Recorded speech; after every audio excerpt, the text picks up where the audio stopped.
Now to the war between Israel and Hamas. The Israeli Defense Forces are continuing their operations against Hamas in the Shifa hospital.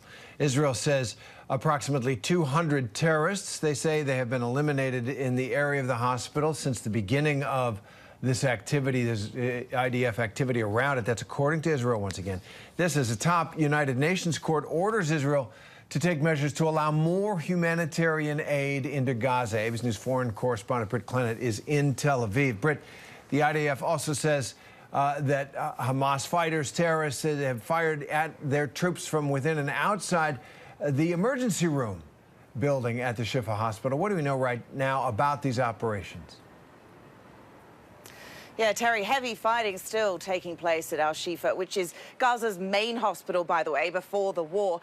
Israel says it's still operating around the site after storming it more than a week ago now, Terry. Now, the IDF claims to have killed about 200 gunmen there, and this all comes, you know, I might remind our audience, despite the fact that the IDF claimed in January that it had completed dismantling Hamas's command structure in northern Gaza. Now, Hamas says that wounded people and patients were being held inside an administration building that was not equipped to provide them health care inside those hospitals there.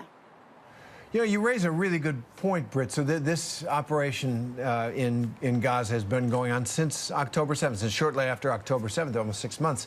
And how close are they to completing it? It would seem with this much power and might brought to bear on what is a terrorist group, essentially, in Gaza, that progress would have been considerable.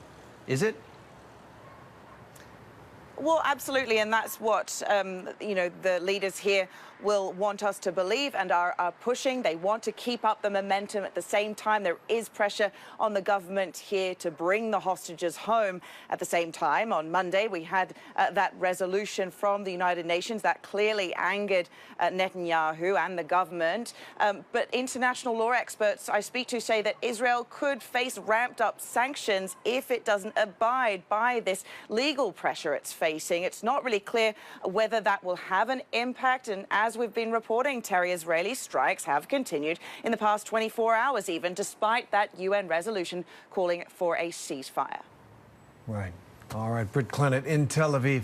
Thank you very much for that.